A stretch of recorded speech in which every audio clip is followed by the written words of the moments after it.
What's going on, guys? Welcome back to the channel. I hope everybody's having a great week out there. Super excited about this video. Today we're talking about one thing and one thing only. As I'm sure you guessed by the title, we're talking about pedal boards.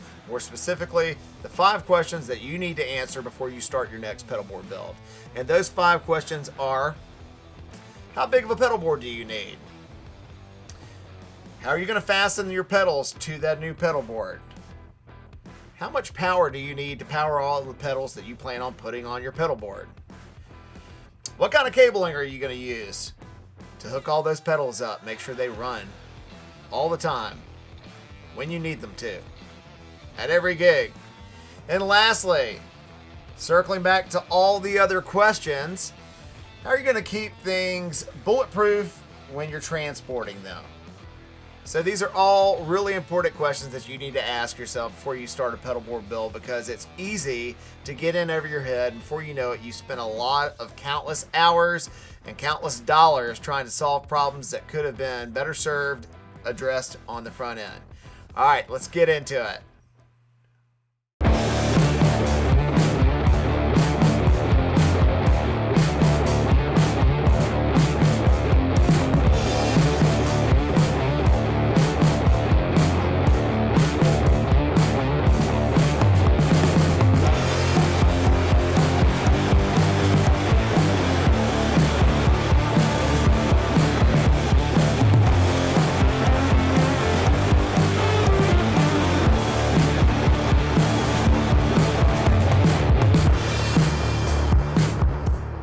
All right, the first consideration, the first question that you need to answer: how big of a pedal board do you need? Well, luckily for you, there is an incredible resource out there. And I'm not necessarily saying that you should use this brand, although I use this brand and am very loyal to the Pedal Train brand for a few reasons. One, because they just work. I love Pedal Train. But the one reason that you should, at the very least, plan your design, your pedal board design, using their system is because they allow you, they have an app now. It used to be based in their website, where you can go to the site and download this app, which will allow you to pull up any pedal board that they offer and access images to scale of almost any pedal that you can imagine, where you can do the layout. You can lay out your pedal board in scale to see how everything's going to sit, what pedals, maybe some of these pedals that you're getting you don't have yet. Maybe you're starting from scratch. You're like, I've always wanted to build a dream pedal board. I'm going to order it all. I'm going to do it all myself. And this will allow you to lay out, think about your signal chain, think about where you're going to be, proximity to that when you're playing gigs, where you want your pedals to be. Do you need risers on that pedal board to keep things up and away from stuff so you're not stepping on your knobs, on your tone knob on an overdrive pedal, trying to turn on your delay unit that's above you? All of those kinds of things. It'll allow you to lay this out, and whether you go with another pedal board company or not, maybe you already have your heart set on a particular pedal board that you want to use. Well, this will at least let you lay out the pedal board and see something close to proximity to size that you're actually going to go with, and allow you to do all the dirty work of figuring out where you want your pedals to be. Do you have enough room with this pedal board? And not just like what a lot of us do, where, you know, you watched Premier Guitar Rig Rundown and you saw this rad pedal board and you're like, I want that, I'm ordering that. Or maybe you're at a gig and somebody you play in a band with has a new pedal board. You're like, I'm just getting the one that he's got. It's the biggest one, it's the smallest one, whatever your reasoning is for the size pedal board that you want. You're just gonna ballpark it and get that. And then you find out the hard way that the pedals that you really want to put on there, they don't fit on the board, or you have way too much space. It's so much to lug around. It's not efficient. And our goal here is to have enough space for all the things that you want to put on it, but not more space than what you necessarily need. And that's going to help you do it. Seems easy enough, man. So that's step 1. You got to do some planning here. When you just go for it and you just buy a pedal board, you think your buddy's got this one pedal board, it's good enough. These are all custom things that you need to consider what you're trying to accomplish, and do some legwork on the front end and save yourself some headache on the back end. All right, number 2. Second question you're going to ask yourself is, how are you going to fasten these pedals to your board? All right, as we know, most all brand new pedal boards are going to come with Velcro. And for a lot of you guys, Velcro is going to be the path of least resistance and the obvious option for you to use. If you are playing in a touring rig and you're still using Velcro and you haven't had enough mishaps where your pedals are coming off the pedal board, things are getting, especially if you leave your pedal board set up and hooked up all the time, and you're trying to answer question 5, how are you going to keep it bulletproof? Well, it's kind of a loaded question, because if you really want your pedal board to be bulletproof and to work every time you plug it in, then you need to really consider what types of materials you want to use to build that pedal board. So you could go with, certainly go with Velcro. That's an option. But if you wanted to spend a little more money and really make sure that you are using the best products that you can when building this pedal board out, I'm going to recommend that you use a product offered by 3M. It's an industrial product called Dual Lock. And what Dual Lock is going to do, it's basically a hook and latch kind of system where these things are going to hook in there, and once these things are connected to each other, they're going to be set. So a pro tip is, if you go this route, and you should go this route, when you go this route, as you're placing those things preliminarily on your board, don't wrench that thing down and hook it in, because it's going to be challenging to get it unhooked at first if you're not used to using Dual Lock. So just kind of get it in place and then move things around until you're certain that everything is exactly where you want it, and then you're going to want to lock that thing in place. And what's going to happen? It's going to be a shock to you, because it was a shock to me. Once those pedals are locked into place, I don't care if you're using an EP booster that's this big on a pedal board that's this big. You're going to be able to, more than likely, pick that EP booster up, and it's going to stay attached to that pedal board, and the whole pedal board is going to come up. And why that is valuable and important to you is the same way that it's going to come up. Maybe that's kind of a gimmicky thing. You're going to be like, hey, look what I can do. More importantly, when that thing's getting banged around and getting slung in and out of a case, when you're done playing your gig and you're on an opening set and you've got to strike all your gear off the stage and you're trying to get your truck loaded up, you're loading out, loading in, all the things where things get knocked around, moved, those pedals are going to stay exactly where you want them. And if they're hooked up, your cabling is going to stay exactly where you want it. You're not going to break solder joints in your cables. You're going to be a lot less likely for your rig not to be running when you plug it up and take it out of the case time after time after time. You're making a very expensive and valuable investment here, and you want to make sure that you are making all the right choices on the front end and not having to throw money at it on the back end to fix things that could have been avoided. All right. Question number 3, how much power do you need? Well, this is going to be a sliding scale, because all different pedals take a lot of different kinds of power. Some are, basic 9-volt power.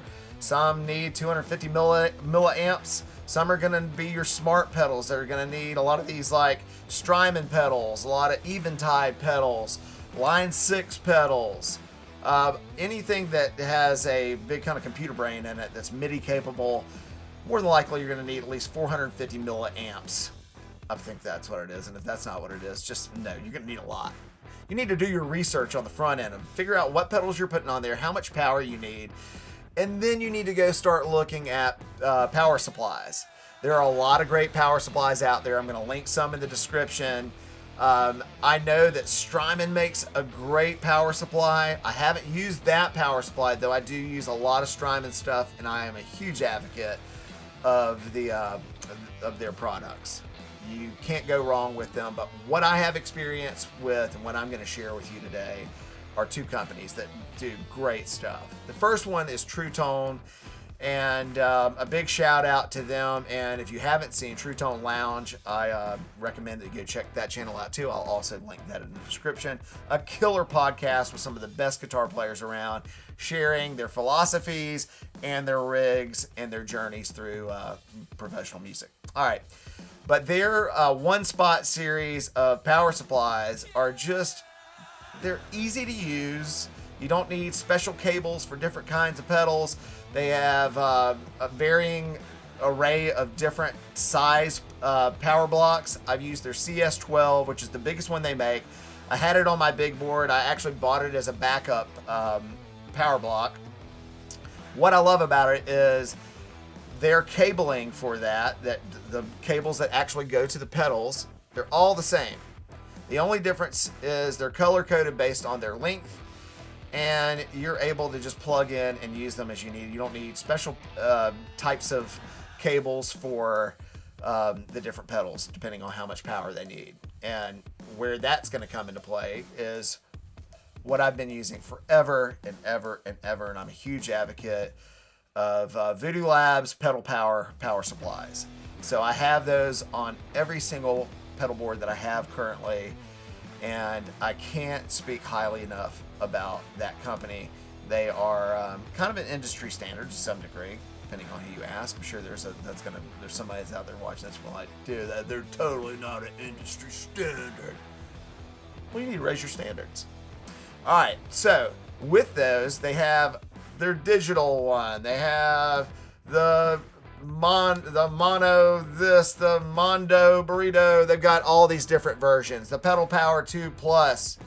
You can't just assume because your buddy's got a Pedal Power 2 Plus power supply on their board that it's going to meet your needs. You need to really do some research on what kind of power you need for all the pedals that you intend to put on that board, and make sure that you're getting a power supply that's actually going to work for your needs.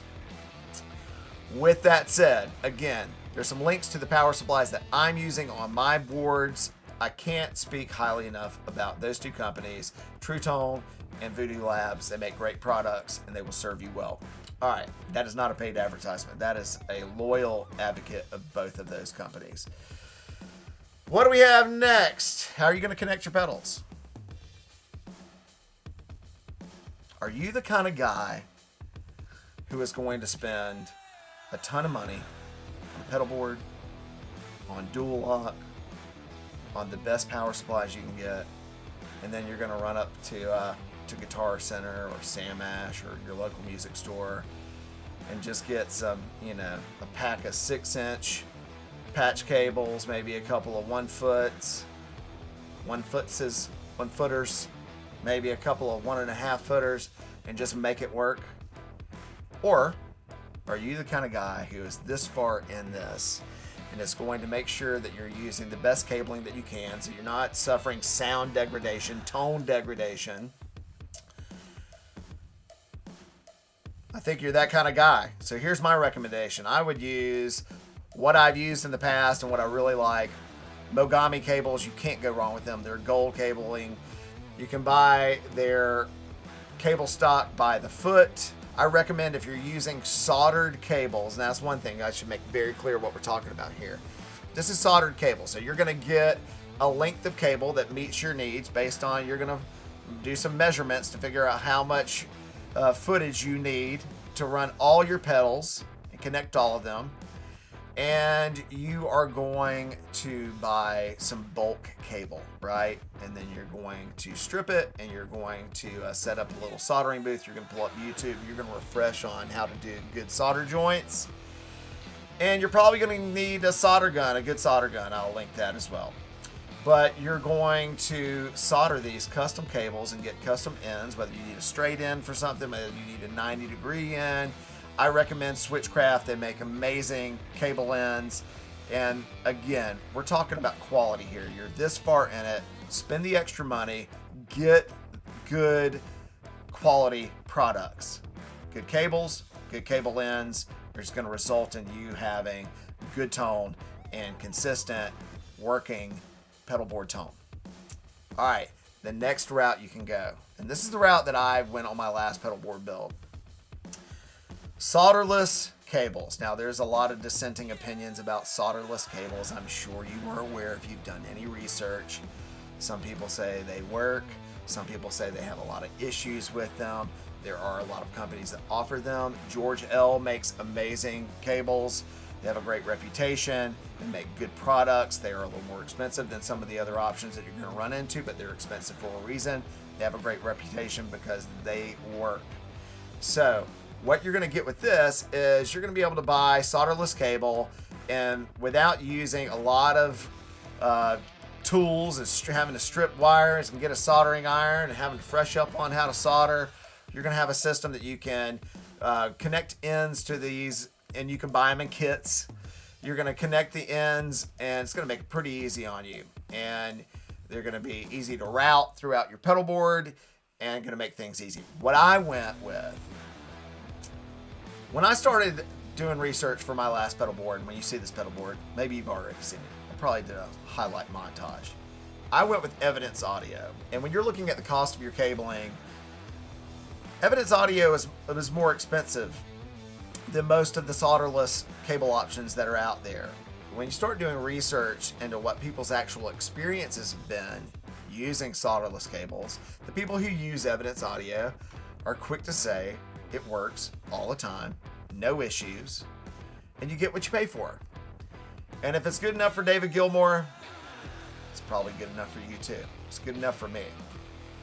Been running these cables for, I don't know, 2.5 years maybe, and maybe 3 years. I've never had one fail, never had one issue. I haven't had to reinstall any of the cable ends to the cables. They just work every time, and I would do it again 100 times over if I had the chance to. Every pedal board that I build moving forward will be using the Evidence Audio cabling system because it just, in my opinion, is the best that's out there. All right, that's 4 questions now. We got one more question, and that is a question that ties back in to all of these things we've been talking about. How are you going to keep it bulletproof when you're transporting it? Well, one, you're going to use quality parts on the front end. So you're going to get a good power supply, you're going to get a good pedal board, you're going to spend the extra money and get some dual lock so that your pedals aren't falling off, ripping the power cables out of them, ripping your patch cables out, having to replace input jacks, having to replace cable ends, all of these things that have happened to you probably many times before. You're going to spend the money on the front end one time to make sure that you're building a quality pedal board, and then you're going to take the time on the back end to make sure you're looming everything underneath this pedal board to make sure everything is secure, it's all strapped down, and that when you're pulling it in and out of whatever case you're using, whether that's a hard case, which I recommend, especially if you're pulling this in and out of the truck constantly, or in and out of your car, or a trailer, or a van, go with a hard case. You'll be glad you did. So will your gear. If you ever need to sell it, it's not going to look like it was drugged down the street. You're going to get more money for it. All right. Here's what you're going to want to get. 1x1 mounting bases. Sticky on one side, peel this, fasten it to the bottom of your pedal board where all your routing is. You want to make basically highways of cabling so that you can, as you're doing it, you have all the cabling that's going from, let's say, from your power supply. It may end up being, depending on where your access point is to plug in the power cable on the back of it, it may be from one side to the other of the actual pedal board. So all your power may be going to the front. You may be routing it all one way. You're going to want to zip tie all these things together so you're looming all these together. So everything's running together. You want to do this loosely at first. And then once you see that everything is going to where it needs to be, you're going to put on these cable bases and just create a line to then zip tie all of those looms to that and secure everything tightly, where it's always going to be easy to pull it in, pull it out without having to worry about cables getting snagged on something, or worrying about whether your pedals are going to fall off, worrying about ripping out the ends to the going in and out of your power supply. You're not going to have to worry about any of that because you did the due diligence on the front end and made sure everything was tidy and secure. And that's the best way for you to care for this gear. You spend a lot of money on your gear. It costs a lot to fix, and cost a lot to upkeep. So the more care that you put on the front end and protecting your investment and really considering it as an investment, not just some pedal board, it's just my pedal board. Well, that pedal board is an asset that you use, a lot of us, to make money, and an asset for fun. So take care of it. All right, and there you have it, the 5 questions that you need to answer before you start your next pedal board build. That's going to be the end of this video. If you enjoyed this video, hit the like button. Do me a solid. Just hit it. If you're like, I'm not sure, just hit it anyway. Just hit the like button, or you could hit the like button and then hit the like button, but most definitely hit the like button.